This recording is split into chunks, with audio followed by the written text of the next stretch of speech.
meus irmãos, a paz do Senhor. Aproveitando que os irmãos estão em pé, abra sua Bíblia na segunda epístola do apóstolo Pedro.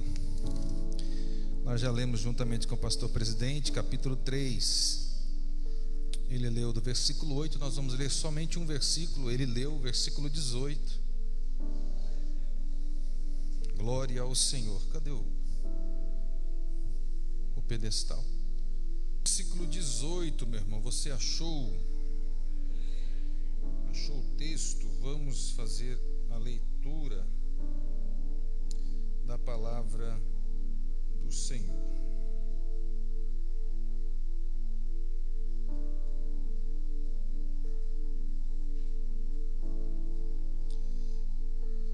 Antes, crescei na graça e no conhecimento do nosso Senhor e Salvador Jesus Cristo. A Ele seja dada a glória, assim como agora no dia da eternidade. Amém. Quantos louvam ao Senhor pela leitura da sua palavra, digam glória a Deus. Então assente dando glória ao nome do Senhor. Queridos irmãos, em novembro, quando estávamos já programados para estar com os irmãos, na ocasião, seria dezembro por conta da convenção da CIADEP, e por conta da pandemia, a convenção foi adiada, e por esse motivo não podemos estar com os irmãos. Mas aprove o Senhor, como disse o pastor Almir, foi Deus quem preparou esse momento para estarmos aqui. E naquela ocasião foi colocada um tema, juntamente com a liderança desse departamento, do SEC, e não me foi dada o versículo, somente a frase. E a frase era: a importância do conhecimento teológico em relação a um crescente negacionismo cristão. E eu achei muito interessante a frase, o tema que a direção, juntamente com o pastor presidente e a direção desse departamento, colocou para que fosse abordada dentro daquela data. E eu fiquei com esta frase. E aí, quando o pastor Almir foi para conversar com o irmão Devanil, eu dei a folha para o pastor Almir, pastor, falei, pergunta para ele do tema, porque se ele der o aval, eu já vou falar do tema. E como nos fora dado esse tema, eu quero ser fiel a este tema que me foi dado ainda no ano passado, para abordar aos irmãos. E eu quero dividir com os irmãos esta frase em duas partes. A frase é: a importância do conhecimento teológico em relação a um crescente negacionismo cristão. Mas para falarmos sobre esta frase, quero dividi-la em duas partes, mas começar de trás para frente. Falar primeiro sobre o negacionismo e depois abordarmos a importância do conhecimento teológico. Eu acho que será de maior aprendizagem para a nossa compreensão. Então, primeiro precisamos entender o negacionismo cristão, esse negacionismo que tange a teologia. E para entendermos esse negacionismo no que tange a teologia, porque ao longo de muitos anos, e eu digo muitos anos, porque embora sou novo, eu ainda peguei um pouco dessa fase, de que se falasse em teologia bíblica, isso era um ultraje, isso era uma coisa que esfriava a crente, que estudar teologia era um meio da pessoa se afastar de Deus, e quando na verdade é o oposto desse pensamento. Então, para entendermos isso, precisamos responder duas perguntas para entendermos o que é o negacionismo cristão. A primeira pergunta a ser feita para entendermos é: o que é o negacionismo teológico? Primeira pergunta: o que é o negacionismo teológico? Essa palavra negacionismo, agora, em pleno 2021, e vem do ano passado, de 2020, está em alta, Os irmãos têm ouvido isso demais em redes sociais e em mídias televisivas ou sociais, essa palavra negacionista. Porque por conta da pandemia, os não negacionistas e os a favor, então se dividiu. Então essa palavra é muito comum usada nos dias que nós estamos vivendo. Porém, o que eu quero abordar é em relação à teologia. Mas para entendermos em relação à teologia, nós precisamos aprender em um conceito filosófico o que é negacionismo. Dentro de um conceito filosófico, para entendermos a palavra, o que é negacionismo, pastor? Negacionismo é a escolha deliberada de negar a realidade como forma de escapar de uma verdade desconfortável. Vou te explicar de novo. Você decide negar aquilo que é verdade. Você decide negar aquilo que, além de ser verdade, te confronta e vai contra aquilo que você foi ensinado de forma errada, mas vai contra os seus ensinamentos. E agora, quando a verdade chega e é uma verdade absoluta e te confronta, você quer negar.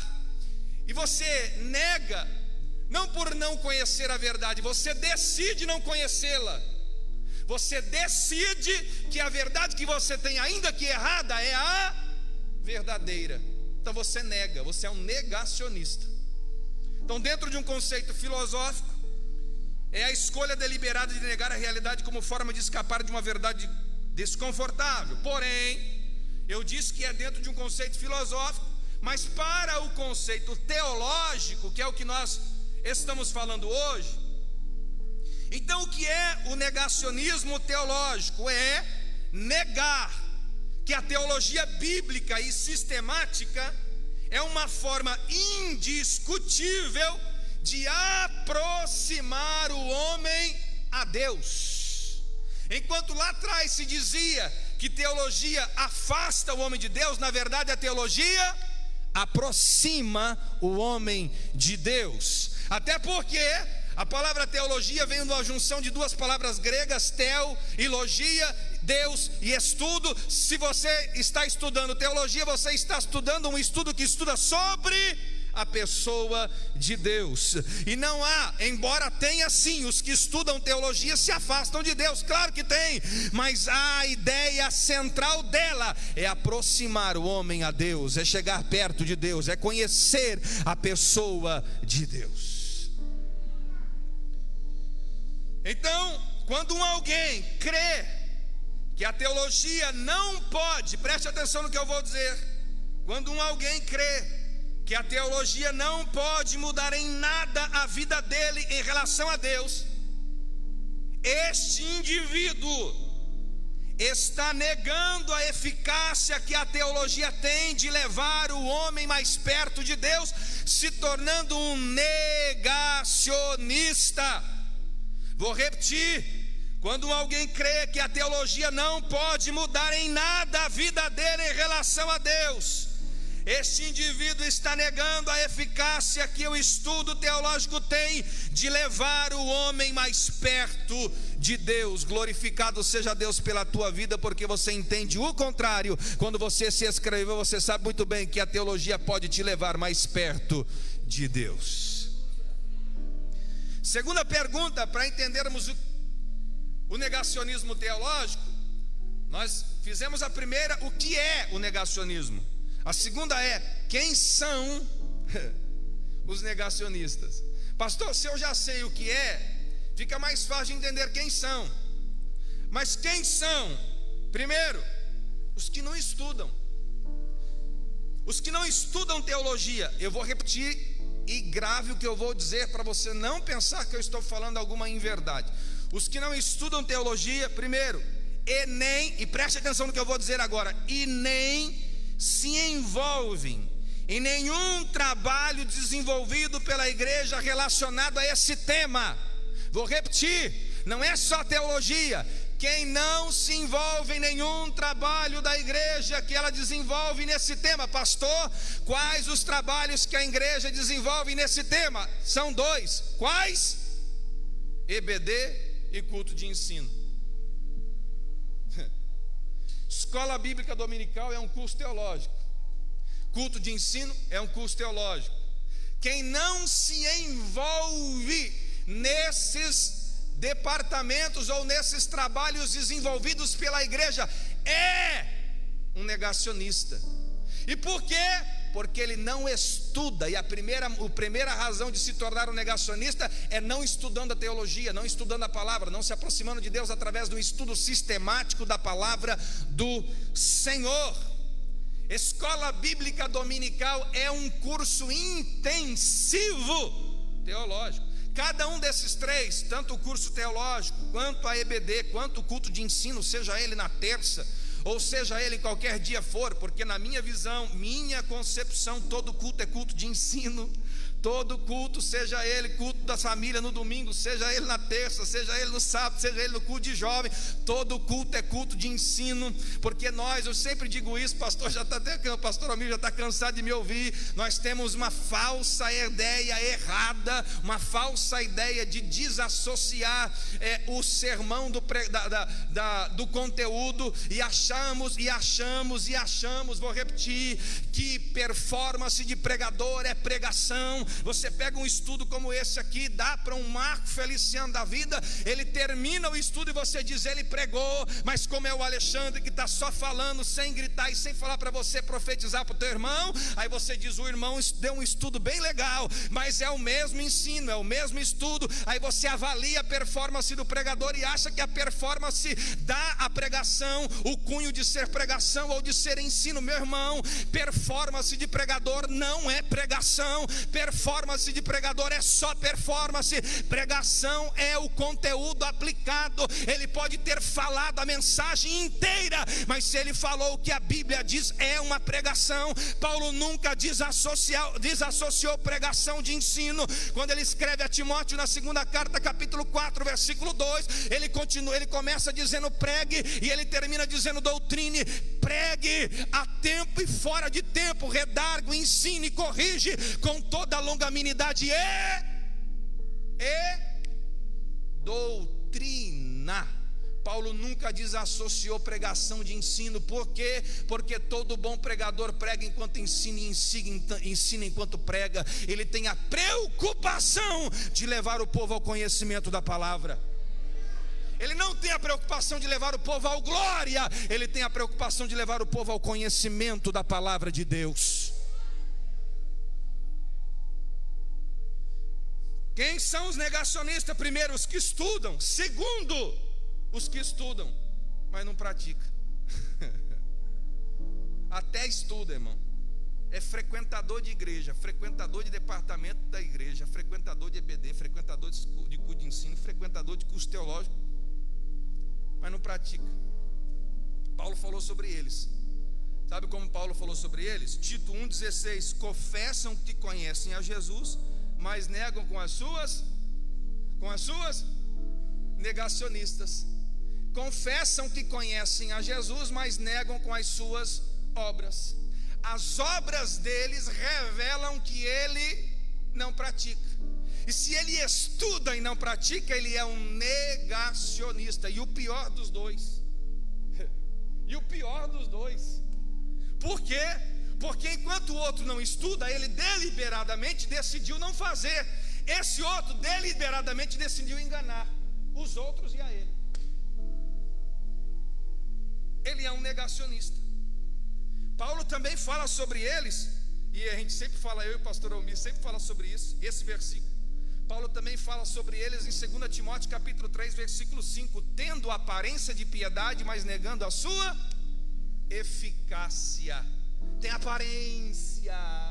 Quem olha de longe diz, cabra bom.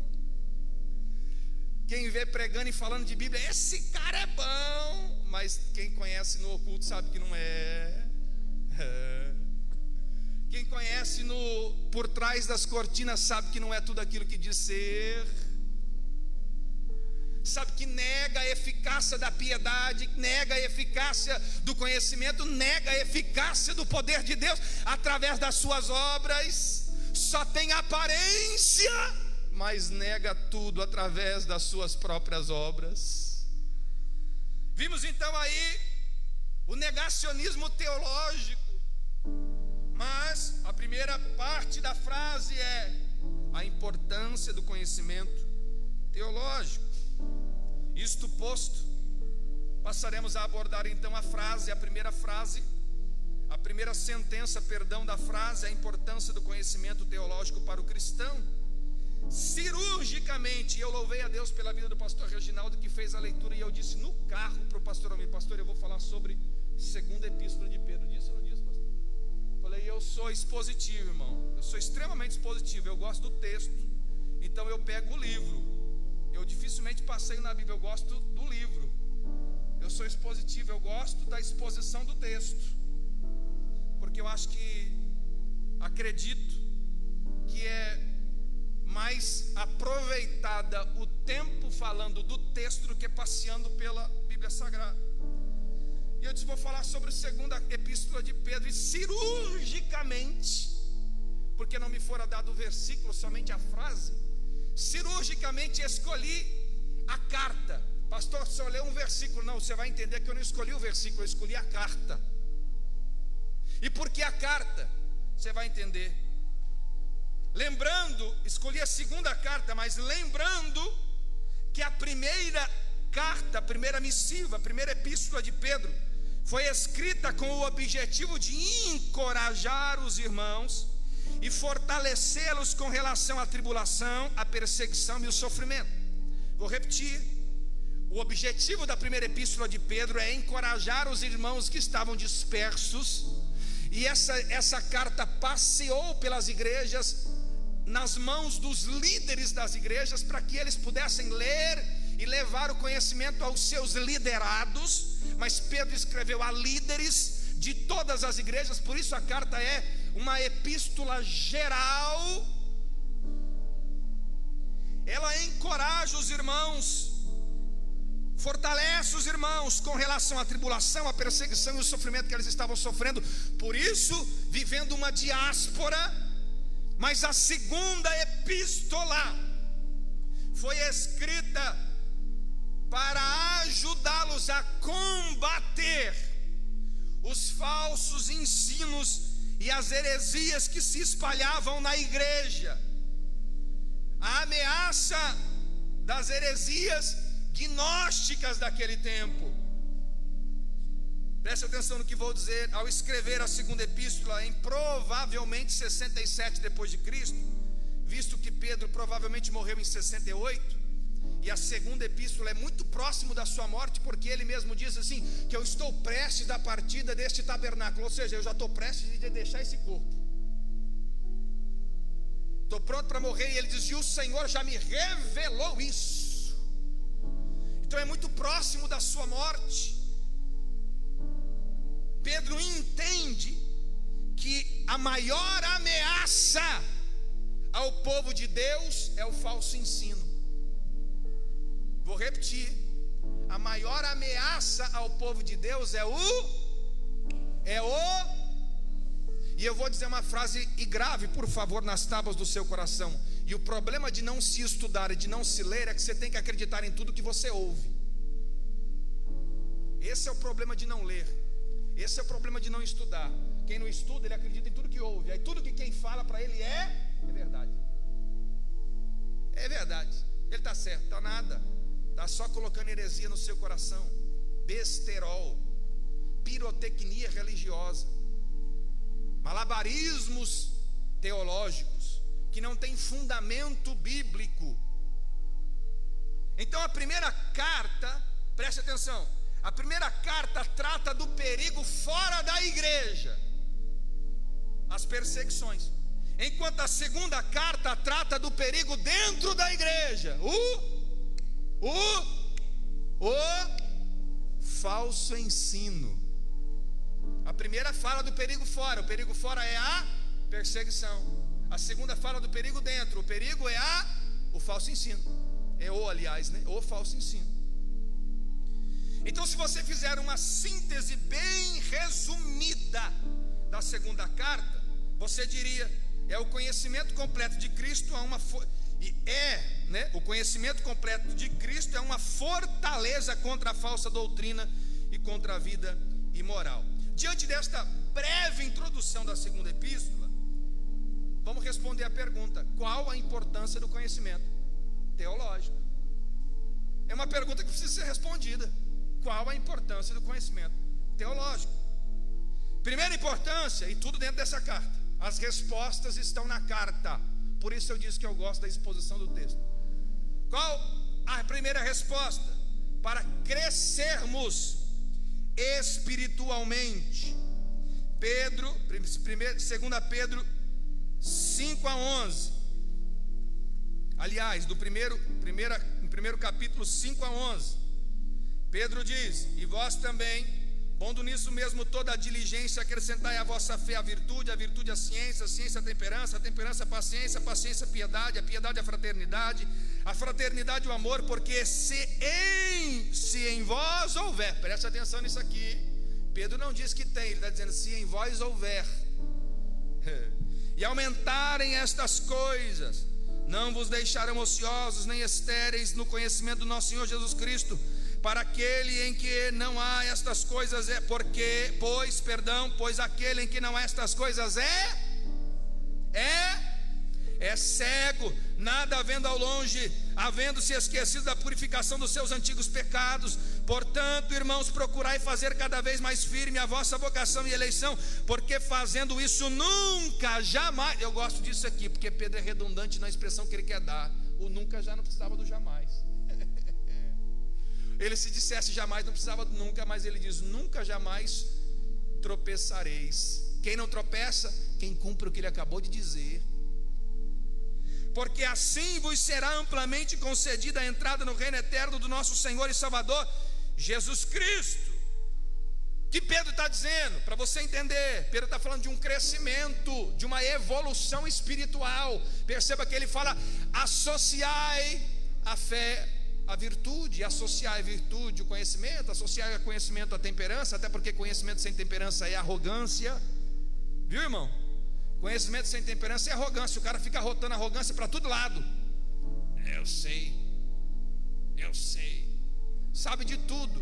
Por isso, acrescente o conhecimento, domínio próprio, você se controlar, porque você vai lidar com gente que sabe menos que você. E se controle, por favor. Pedro está falando de uma evolução. Falando dessa evolução, então qual a razão para o conhecimento teológico? Para crescermos espiritualmente. Primeira razão para fazermos teologia, para você crescer. Crescer como? Espiritualmente. Não é para você crescer no ministério não, tá, irmão? Porque não tem garantia nenhuma de quem termina o curso teológico vai ser pastor. É, pastor? Tem garantia disso? Não tem. Não é para você crescer no ministério, porque isso é por chamada, não por curso teológico. Você não se prepara para ter, você se prepara porque já tem a chamada de Deus. Primeira razão para crescermos espiritualmente. Dentro desta resposta, nós temos que perguntar ainda: para que crescer? Está dentro do texto. Versículo 8 do capítulo 1. Porque se em vós houver e aumentar estas coisas, não vos deixarão ociosos e estéreis ao conhecimento do nosso Senhor Jesus Cristo. Primeira coisa, para ter uma vida frutífera. Olha o que diz a parte A: porque se em vós houver e aumentarem estas coisas, você terá uma vida frutífera. Quem conhece a palavra, uma coisa, deixa eu te dizer isso aqui, você precisa entender. Uma coisa é conhecer a Bíblia, outra coisa é ter conhecimento teológico. Viu, irmão? Tem gente que já leu a Bíblia 60 vezes. Vai falar de soteriologia com ele, que ele vai perguntar para você se é de comer ou de beber. Fala para ele o que é a martiologia, ele pergunta: o que é isso? Então uma coisa é ter conhecimento bíblico, outra coisa é ter conhecimento teológico. Não basta só conhecer a Bíblia, porque se você conhece a Bíblia, mas não conhece doutrina, você não consegue dividir. Você não consegue colocar as coisas na sua devida ordem. O que diz Isaías? Um pouco aqui, um pouco ali, um mandamento aqui, um mandamento ali, regra sobre regra, lei sobre lei. Você precisa entender não só de Bíblia, mas de teologia e das doutrinas basilares da sistemática para poder organizar a nossa teologia, que é uma teologia pentecostal. Então, para que eu vou conhecer teologia? Para crescer espiritualmente. Para que crescer? Para se tornar alguém frutífero. Até porque se a árvore não der fruto, o Senhor a corta. Fomos chamados para frutificar. Não fomos chamados para o ócio, irmão. Não fomos chamados para o ócio. Não fomos chamados para o ócio. Ociosidade é pecado. Eu vos chamei e vos nomeei para que vades e deis. Meu irmão, se você não consegue gerar, você está fora do plano de Deus. Se você não consegue produzir, você está fora do plano de Deus. Se você espera que só coordenadores de evangelismo ganhem alma, você está fora do plano de Deus. Porque Jesus te chamou para produzir. Eu vos nomeei para que vades e deis. E aí não é só produzir, consolidar. E o vosso fruto? O vosso não é você pega o teu fruto, entrega para o pastor e diz: pastor, está aqui, ganhei, se vira. Não. E o vosso fruto, você tem que consolidar o fruto que você ganhou. Quem é responsável pela consolidação é quem ganha, quem produz. Não é pastor, é você que ganhou. Ganhei alma para Jesus, então vai consolidar, meu irmão. Vai discipular, vai na casa dele, até você perceber que ele já está caminhando com as próprias pernas. Quando ele estiver caminhando com as próprias pernas, você vai ganhar outra em nome de Jesus. E com certeza você estará dentro do plano e do propósito de Deus. Segunda razão para que crescer, para ter uma visão clara. Versículo 9: pois aquele a quem não há estas coisas Você tem que ter uma visão clara. Para que fazer teologia? Para te abrir os olhos.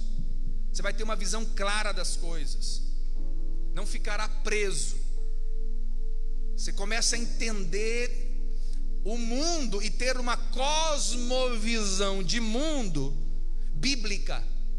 Porque tem gente na igreja que tem uma cosmovisão de mundo mundana. Tão mundana que ele acha que... Está gravando, né, pastor? Eu vou ficar quieto. Você já vai entender, né, irmão? As coisas do mundo você acha que é normal. É só falar isso que você já vai entender. Porque ele tem uma cosmovisão de mundo mundano. Ele acha que tudo é normal, ele está cego. Ele está tão cego que ele olha as coisas contra a natureza. Você já vai entender o que diz Romanos 1. Ele acha, não é normal, o mundo evoluiu, está tão normal, está ceguinho. Então para que estudar?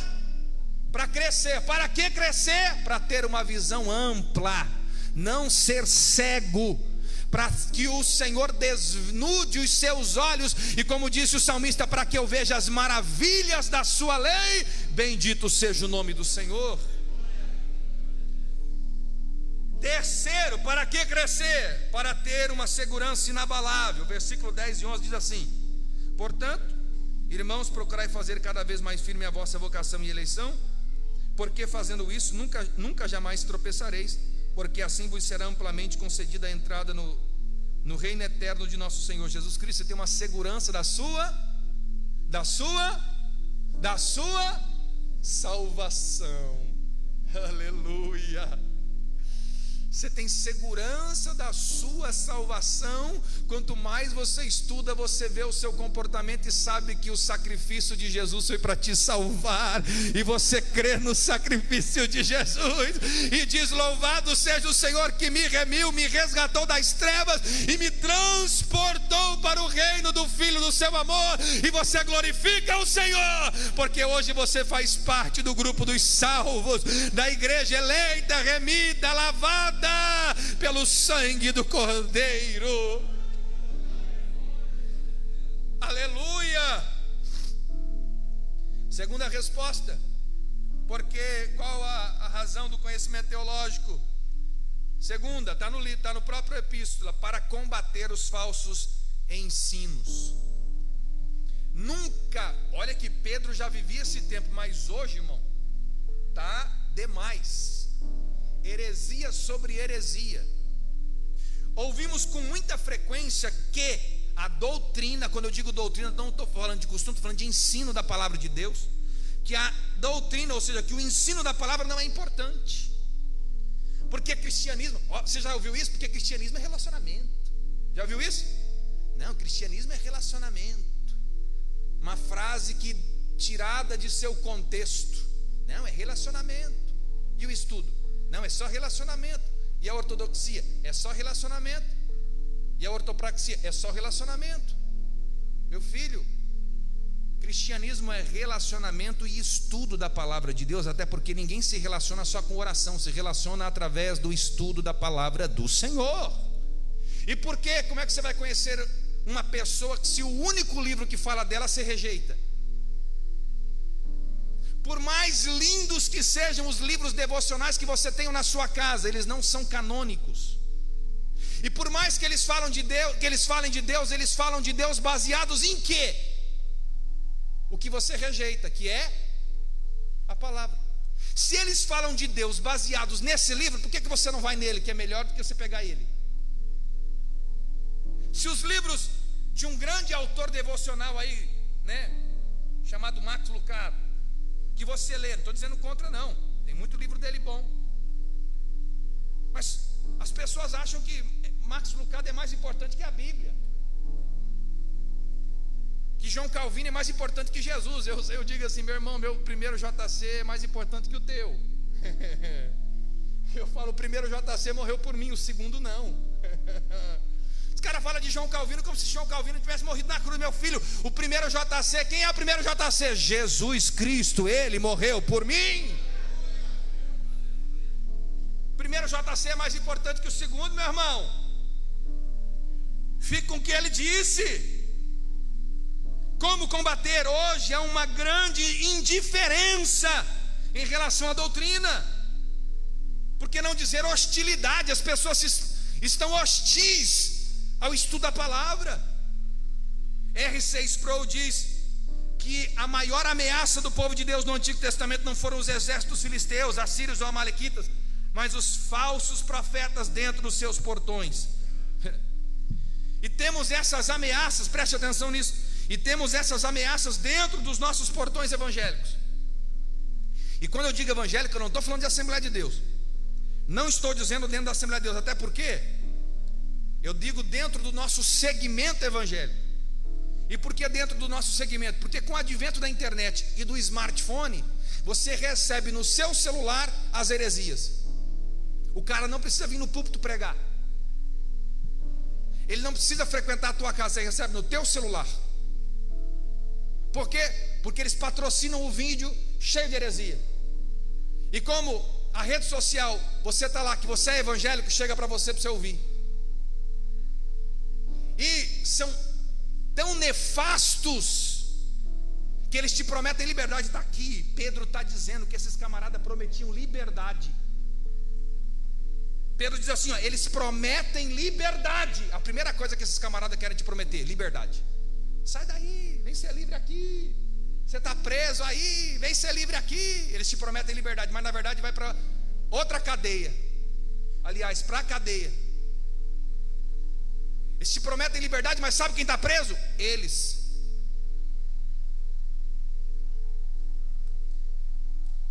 E por que combatê-los?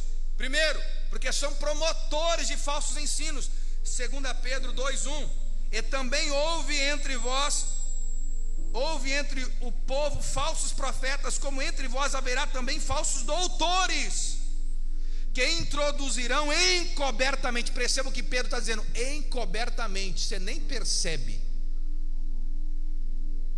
São verdadeiros Absalões. Pastor, por que Absalão? Porque a Bíblia diz que Absalão era um furtador de coração. Sabe o que significa isso? Você sabe a diferença de roubo e de furto? Roubo é visível, furto é escondido. Quando a câmera vê, foi considerado como roubo, né? Roubo à mão armada, é visível, todo mundo viu. Furto, pequenos furtos, por quê? Porque lá no mercado, o cara vai, tenta esconder, para ninguém ver, isso é furto. E sabe por que a Bíblia diz que Absalão furtava os corações? Porque ele fazia sem ninguém perceber. Esses indivíduos furtam sentimentos, furtam emoções, furtam teu coração, furtam tua mente. Como? Com heresias encobertas. Deus é rico e você tem que ser também, porque Ele é dono do ouro e da prata. Um dia, cadê o Kennedy? Está ali. Kennedy estava nesse dia. Eu era obreiro em Palotina.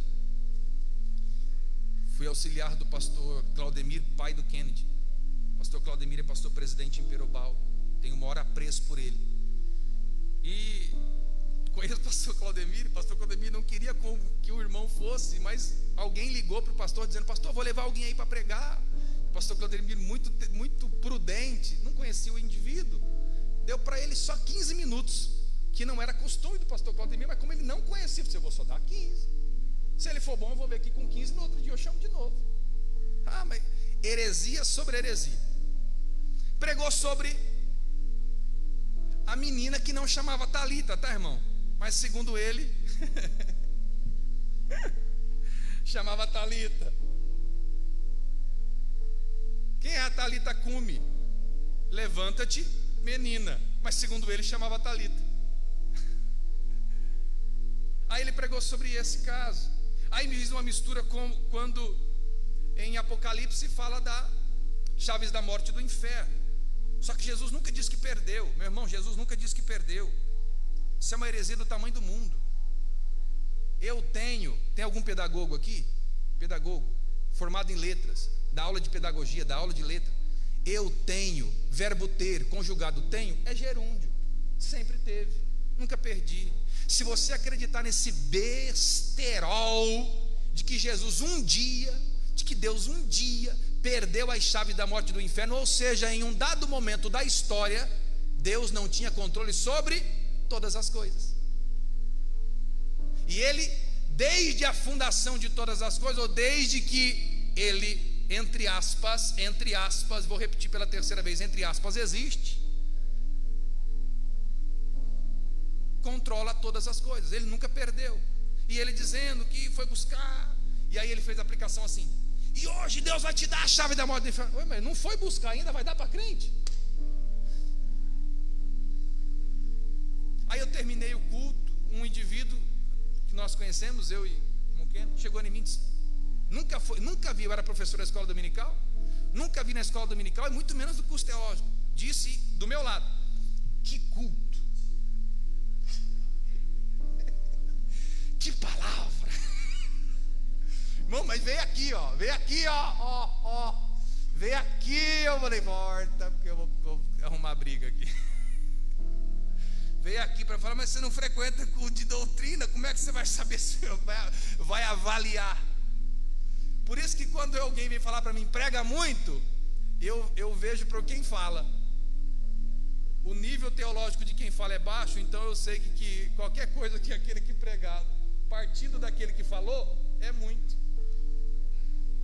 É diferente chegar um camarada que eu sei que o cabra é bom de Bíblia, falar: rapaz, o cabra é bom de Bíblia, o cara prega. Então eu sei que o nível do cidadão a quem ele se referiu é bom, porque o crivo dele de avaliação é alto. E aí esse que tem um nível de avaliação baixíssimo ou quase zero, diz: que culto, que palavra, nunca fui num culto como esse. O cara só pregou heresia sobre heresia. Para que estudar? Para combater os falsos ensinos. E por quê? Porque eles são promotores de falsos ensinos. Segundo, porque são promotores de falsa conduta. Versículo 2: e muitos seguirão as suas dissoluções, pelos quais será blasfemado o caminho da verdade. Muitos seguirão as suas dissoluções, a sua conduta, o seu caminho. Eles são promotores de uma conduta errada. E terceiro, meu horário já está indo, porque são movidos pelo amor ao dinheiro. Por que eles pregam?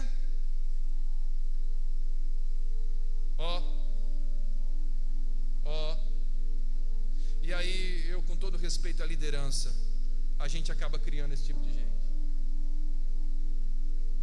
Nós criamos. E por que criamos? Porque chamamos. Porque nós financiamos. nós financiamos. Chamamos. Em uma cidade, eu pastoreei uma congregação aqui no campo do Norte Pioneiro do Paraná. Eu enviei meus jovens da congregação, cerca de 26 jovens, para uma outra cidade que ficava a 40 quilômetros. Falei, vai lá. Falei para o presbítero, que era o líder dos jovens, vai lá, me representa, eu não posso ir, vou ficar na congregação, você me representa, diga, leva o meu abraço ao pastor, muito meu amigo, você leva um abraço a ele. Quando deu 11h30, eles voltaram naquele sábado. Eu disse, foi tudo bem? Ele disse, foi. Tudo bem? Foi tudo bem. Eu perguntei para ele, desse jeito que eu estou dizendo para os irmãos, a piazada se comportou? Ele se comportou, pastor, tranquilo. Quando deu 10 para meia-noite, meu telefone toca. Quem era? O pastor da igreja. Eu falei, fizeram alguma coisa. Pastor ligando para mim que a piazada foi sem eu. Eu falei, fizeram alguma coisa lá. 10 para meia-noite. Ele disse, me ligou. E o pessoal já me conhecia como pregador. Ele disse, Pitante, pai do senhor. Bem bravo. Pitante, pai do senhor, pastor. Pode vir me atender amanhã de manhã? Posso, mas e o fulano? Era o pregador do congresso. Falei, e o fulano? Pode ou não pode? Falei, posso. Amanhã 9h. Desligou o telefone na minha cara. Bravo. Só que depois eu fui entender a história, ele tinha razão. O indivíduo que tinha combinado valores exorbitantes, pregou no sábado, disse na janta, não prega amanhã, porque eu vou pregar ali no estado de São Paulo. Tinha agendado aqui, tinha agendado lá, para arrancar mais um dinheirinho lá. Aí vai eu suprir a necessidade no domingo de manhã. Tinha uma grande cantora pregando, um congresso com um monte de gente, porque o indivíduo tem um nome enorme nesse Brasil. Vai eu substituir. Deus deu graça, foi uma bênção, salvou, batizou. Aí, domingo à noite, pastor, meio arisco com o indivíduo, não que gravata e pregue, tá, irmão? Eu entendo isso, mas se o presidente está de gravata, não vem me aparecer aqui sem. Aí ele aparece sem gravata, desce do púlpito, vai lá para frente, tomar Coca-Cola e comer pastel na hora do culto. O culto rolando e o indivíduo tomando Coca-Cola e comendo pastel. Aí vem para o culto e prega lá 20 minutos, levou o dele e foi embora. Aí eu falei para o pastor, se eu errado foi o senhor que chamou, porque o histórico já era ruim. Eles têm conduta equivocada e pregam pelo dinheiro, fazem várias agendas.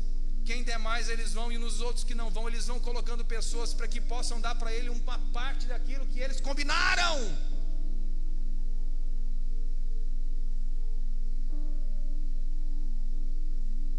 Terceiro, para evitar toda e qualquer interpretação particular do texto sagrado, Pedro diz assim: sabendo primeiro isto, que nenhuma profecia da Escritura é de particular interpretação, porque a profecia nunca foi produzida por vontade de homem algum, mas os homens santos de Deus falaram inspirados pelo Espírito Santo. Por que estudar teologia? Por que ter o conhecimento teológico? Para evitar qualquer interpretação pessoal,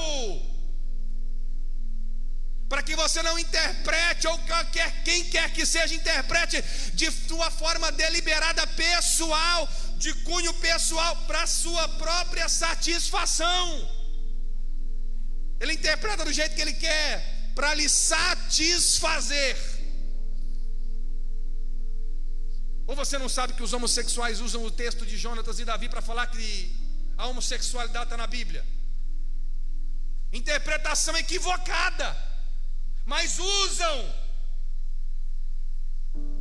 Eu conheci alguém, eu sempre falo isso para o pequeno. Esse alguém sempre dizia, é porque a Bíblia diz. Ele sempre dizia, qualquer frase ele dizia, a Bíblia diz. E a gente falava assim para ele, fulano, não está na Bíblia.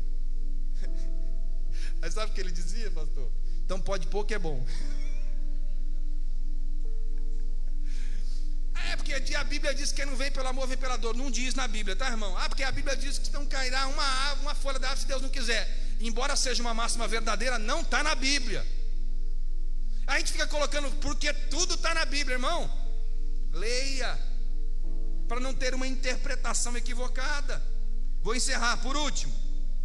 Meu tempo já foi, eu acho que já foi. Por último, quarto, e termina aqui, entre o texto que eu li. Você percebeu como é que Pedro termina no versículo 18? Não, nas missivas, nas epístolas, nas cartas, não tinha capítulo, tá, irmão? Era uma carta e um texto extenso, sem capítulo, sem livro, sem capítulo, sem versículo, sem divisões, sem epígrafe. Até porque epígrafe é adendo de editora, e editora erra, tá, irmão? Epígrafe não é Bíblia. Não precisa ler epígrafe quando você lê o texto, tá? Porque epígrafe não é Bíblia. Epígrafe é adendo de editora, e às vezes a editora também coloca algo errado. Não tem nenhuma divisão. E sabe como ele termina o versículo 18? A expressão que eu amo no texto, antes. Põe o versículo 18 lá. Antes crescei na graça e no conhecimento de nosso Senhor e Salvador Jesus Cristo. Você pergunta porque Bíblia responde Bíblia. E como a Bíblia responde Bíblia? Com pergunta. Faz uma pergunta para ela. Qual a pergunta, pastor? Antes do quê?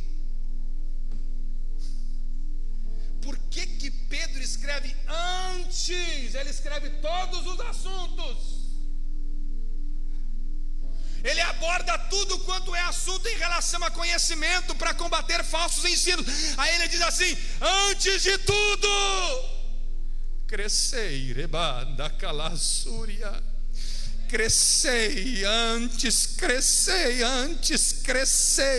na graça e no conhecimento do nosso Senhor e Salvador Jesus Cristo. Agora perceba como ele está encerrando. O pastor leu aqui a partir do versículo 8. A partir do versículo 8 ele começa a falar do arrebatamento ou da volta do Senhor. E aí ele aborda a volta do Senhor como ladrão da noite. Então ele está dizendo: antes do aparecimento do ladrão da noite, crescei na graça e do conhecimento. Ele aborda os elementos se desfazendo. Então ele está dizendo: antes dos elementos se desfazerem, crescei na graça e no conhecimento. Ele aborda o novo céu e a nova terra. Então ele está dizendo: antes do novo céu e da nova terra, crescei na graça e no conhecimento. Então antes do soar da última trombeta, crescei na graça e no conhecimento. Se coloque de pé em nome de Jesus.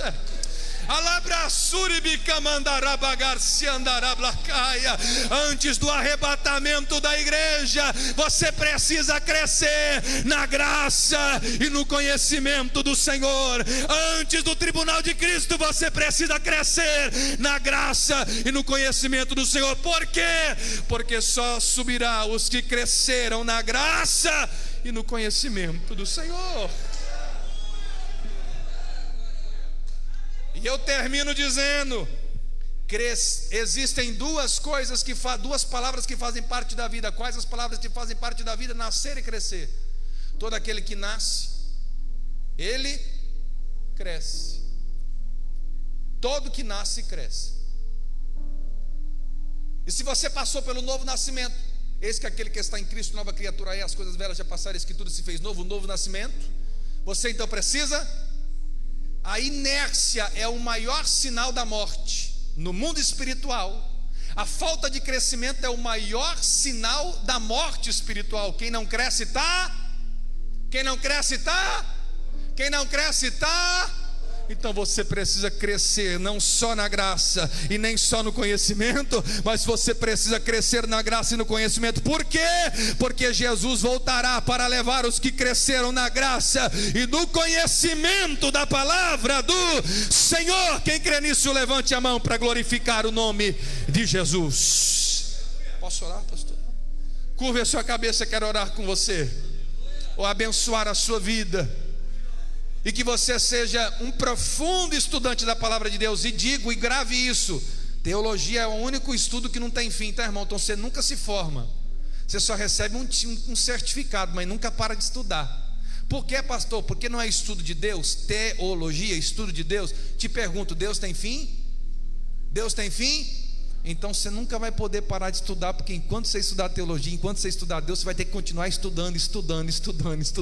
E quanto mais você estudar, mais você vai aprender que você não sabe nada. E quanto mais você entender que você não sabe nada, mais dependente de Jesus você se torna. E quanto mais dependente de Jesus você se torna, mais Ele te usa, porque a matéria-prima de Jesus são os dependentes dEle. São os dependentes dEle. Bendito seja o nome do Senhor. Curve a sua cabeça. Adquira agora o curso básico de teologia EAD do IBADEP. Com ele você pode estudar no conforto do seu lar ou em qualquer lugar, a hora que quiser. Entre no site www.ibadep.com e confira.